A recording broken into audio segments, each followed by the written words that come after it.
Bonjour à tous, bienvenue dans votre My Ninja Academy. Aujourd'hui, nous allons parler de la transformation d'Rimawali en Jinchuriki. Si vous souhaitez en voir plus sur Naruto sur notre chaîne, laissez vos pouces en l'air et abonnez-vous pour rejoindre notre Académie des Ninjas. Et les ninjas, avant de continuer avec la vidéo, je vous demande de vous abonner à notre chaîne, ainsi vous rejoindrez notre village ninja et pourrez maîtriser votre technique ninja préférée et devenir un grand jounin. Cela aiderait aussi beaucoup notre village ninja si vous laissiez vos likes, un up sur la vidéo d'aujourd'hui, si ensemble nous pourrons battre n'importe quel adversaire pendant que nous sommes sur le chemin pour devenir Hokage. Maintenant, continuons avec la vidéo d'aujourd'hui. La présence de Jinchuriki dans Boruto est de plus en plus rare. En effet, par le passé, il était beaucoup plus courant de voir ces personnes dotées de pouvoirs contrôlés à volonté. Mais quelqu'un de la nouvelle génération pourrait-il reprendre ses anciennes méthodes? Et si Rimawali devenait un Jinchuriki, pourrions-nous avoir pour nous la révélation d'un nouveau bijou qui pourrait s'allier avec le groupe original? De quel animal s'agirait-il? Parlons-en dans la vidéo d'aujourd'hui. Les bêtes à queue, ce sont les 9 bêtes titanesques de la série Naruto. Ils se différencient par le nombre de queues qu'elles possèdent, allant de 1 à 9. Les bêtes à queue sont des formes vivantes de chakra, parfois appelées monstres de chakra, ce qui leur donne la puissance nécessaire pour aider les shinobi au combat. Le chakra des bêtes à queue est de couleur rouge. Selon certains, l'immense force que possèdent les bêtes à queue est tempérée par leur nature bestiale, qui les empêche d'être assez intelligents pour l'utiliser efficacement. Ainsi, lorsque les bêtes à queue sont scellées dans des humains, elles peuvent bénéficier des connaissances de leurs hôtes, cependant, il a été prouvé que cela était faux, car les bêtes à queue sont en fait des individus sapides avec leur propre personnalité et leurs propres émotions, et en raison de leur pouvoir, elles ont été recherchées par d'innombrables humains à travers les âges, et ont généralement été traitées comme de simples outils à utiliser ou à prendre, un sentiment qu'elles détestent absolument. En outre, ils sont parfaitement conscients de leur origine et de l'état du monde ninja. Ils ont également la capacité de communiquer par télépathie entre eux et avec leur Jinchuriki, et possèdent différents niveaux de conscience. Il y a le niveau initial, où la bête peut apparaître dans un habitat d'espèce apparemment piégé d'une certaine manière par le fuinjutsu qu'il a scellé. Le deuxième niveau est celui où toutes les bêtes à queue peuvent s'invoquer,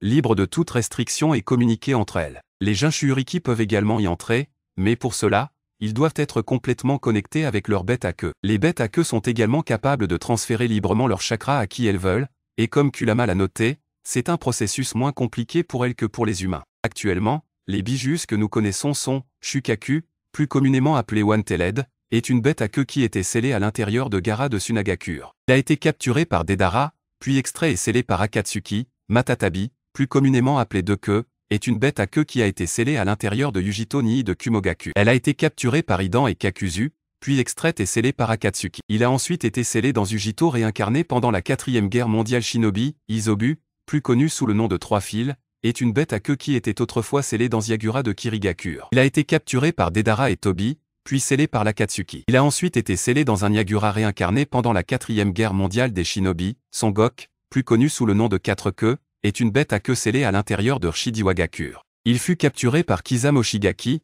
puis extrait et scellé par Akatsuki. Son Gok a ensuite été scellé dans un Archi réincarné pendant la 4e guerre mondiale des Shinobi. Koku, plus communément appelé Cinq Fils, est une bête à queue scellée dans Handiwagakure. Il a été capturé, extrait et scellé par l'Akatsuki. Dans l'anime, Koku est indiqué comme ayant été l'une des 2 bêtes à queue que l'Akatsuki a capturées avant le début de Naruto, Shippuden. Il a ensuite été scellé dans Han réincarné pendant la 4e guerre mondiale des Shinobi. Seiken, plus connue sous le nom de Six Fils, est une bête à queue scellée dans Utakata de Kirigakure. Elle a été capturée par Nagato dans l'anime, puis extraite et scellée par l'Akatsuki. Il a ensuite été scellé dans Utakata réincarné lors de la 4e guerre mondiale des Shinobi. Shmei, plus communément appelé le Sept Queues, est une bête à queue scellée à l'intérieur de F de Takigakure. Il a été capturé, extrait et scellé par l'Akatsuki. Dans l'anime, Shmei est indiqué comme ayant été l'une des 2 bêtes à queue que l'Akatsuki a capturées avant le début de Naruto, Shippuden. Il a ensuite été scellé et réincarné au cours de la 4e guerre mondiale des Shinobi. Jiki, plus communément appelé les 8 queues, est une bête à queue scellée dans Killer Bay de Kumogakure après que Blue Bay,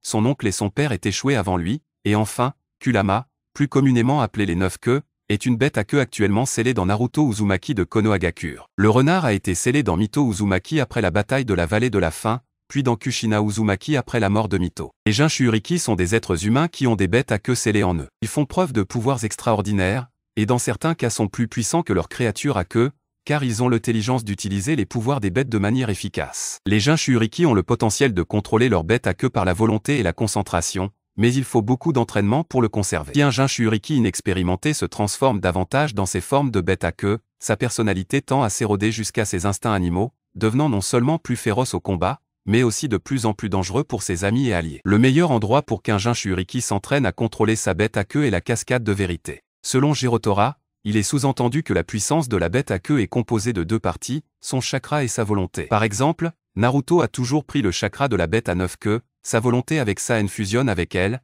essayant sans relâche de contrôler Naruto en permanence. Pour contrôler son pouvoir, Naruto doit avoir sa propre volonté et son propre cœur, en même temps, très fort et libre de haine, afin de séparer complètement la volonté de la bête à 9 queues de son chakra. Le contrôle de Gaara sur Shukaku avait augmenté au début de Naruto, Shippuden, où il pouvait créer et utiliser ses bras géants à plusieurs reprises. Yujito a également montré un haut niveau de contrôle, étant tout à fait capable de se transformer en deux queues avec facilité. Dans l'anime, Utakata était également capable de prendre la forme de 6 fils. Cependant, son contrôle était insuffisant comparé à celui de Yagura et de Killer Bee, qui sont devenus des Jinchuriki contrôlant totalement la puissance de leur bête. Si Naruto a maintenant un accès complet au chakra du 9 Kauda, il n'en a acquis le contrôle que récemment. Selon 8 fils, une fois que le Jinchuriki est pleinement capable de manier le chakra de sa bête à queue, la bête et son Jinchuriki ne doivent partager aucune hostilité envers les autres et avoir des accords pour échanger certaines quantités de leur propre chakra, afin que le Jinchuriki puisse se transformer entièrement en sa bête à queue sans perdre le contrôle et être capable d'exécuter la boule à queue. Dans le cas contraire,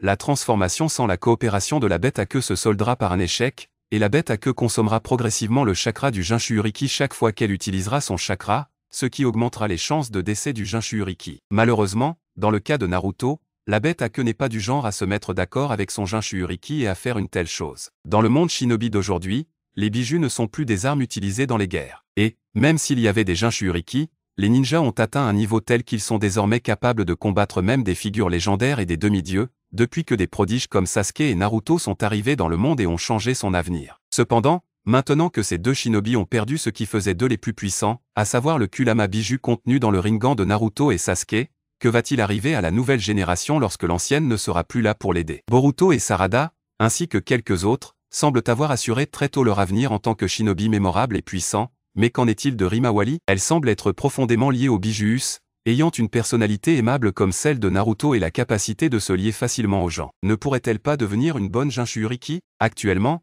il n'y a aucune raison d'attacher un Biju à un Jinchuriki, cependant, si une nouvelle créature impossible à contrôler émergeait, ce serait l'une des seules options viables. Cela dit, que se passerait-il si une créature similaire en taille et en puissance à une bête à queue apparaissait? Une créature semblable au papillon, donnant peut-être au Jinchuriki des pouvoirs similaires à ceux de Fu? Il serait intéressant de voir Rima Wali affiner ses techniques Yuga avec les pouvoirs d'un Biju. Elle pourrait devenir aussi puissante, ou même surpasser, Naruto. Vu ses capacités naturelles et son style de prodige, ce n'est que naturel. Mais qu'en est-il de vous? Aimeriez-vous voir Rima Wali avec des ailes semblables à celles du clan Akimishi, mais avec des pouvoirs aussi grands que ceux de Kurama? À quoi pourrait ressembler sa transformation? Laissez votre avis dans les commentaires. C'est tout, j'espère vraiment que vous avez apprécié la vidéo. Si vous avez des suggestions de vidéos, n'oubliez pas de les commenter ci-dessous, car je les lirai toutes comme je le fais toujours. N'oubliez pas non plus de laisser un like si vous avez aimé la vidéo et n'oubliez pas de vous abonner et de sonner la cloche pour ne pas manquer le contenu de votre académie ninja préférée.